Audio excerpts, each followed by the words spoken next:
Location சொல்லணும், landmark சொல்லணும்.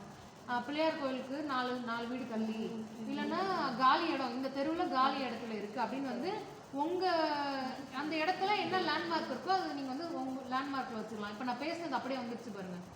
நான் சொன்னேன்னா பிள்ளையார் கோயில் தெரு காலி ஃப்ளாட்டுன்னு, அது அப்படியே வந்துடும். நீங்கள் டைப் பண்ணணும்னு அவசியம் இல்லை. நீங்கள் ஜஸ்ட் வந்து என்ன லேண்ட்மார்க்கு நீங்கள் அந்த மைக் ஆன் பண்ணிவிட்டு நீங்கள் சொல்லிட்டீங்கன்னா லேண்ட்மார்க் பதிவாயிடும்.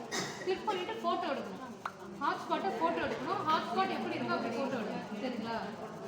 அடுத்தது பார்த்தீங்கன்னா புரியுதா? குப்பை தொட்டி ஹாட்ஸ்பாட் புரியுதுங்களா? ஸ்டார்டிங்லேருந்து புரிஞ்சிச்சுல. ஃபஸ்ட்டு வண்டி எடுக்கிறோம்.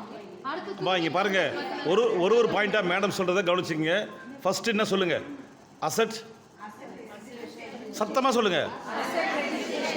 இன்னும் சத்தமாக சொல்லுங்க. இன்னும் சத்தமாக சொல்லுங்க. ஓகே, சொல்லுங்க மேடம். அடுத்து ஃபர்ஸ்ட் அசெட் ரெஜிஸ்ட்ரேஷன்ல முதல்ல என்னன்னா வாகன விவரங்கள், நம்மளோட வண்டி எல்லாத்தையுமே நம்ம எடுக்கணும். ரெண்டாவது தகவல். நாலாவது வந்து ஹாட்ஸ்பாட். லாஸ்டா 5வது இடம். நீங்க வந்து நம்மகிட்ட என்ன வண்டி இருக்குன்னு சொல்லிட்டீங்க, யார் இடத்துமே கலர்னு சொல்லிட்டீங்க, எங்க குப்பை தொட்டி இருக்கு, எங்க ஹாட்ஸ்பாட் இருக்குன்னு சொல்லிட்டீங்க.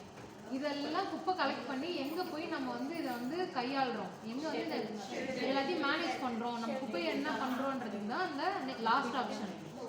திடக்கழிவு மேலாண்மை மையம், சாலிட் வேஸ்ட் மேனேஜ்மெண்ட் சென்டர்னு இருக்கு, அதை கிளிக் பண்ணுங்க. நம்ம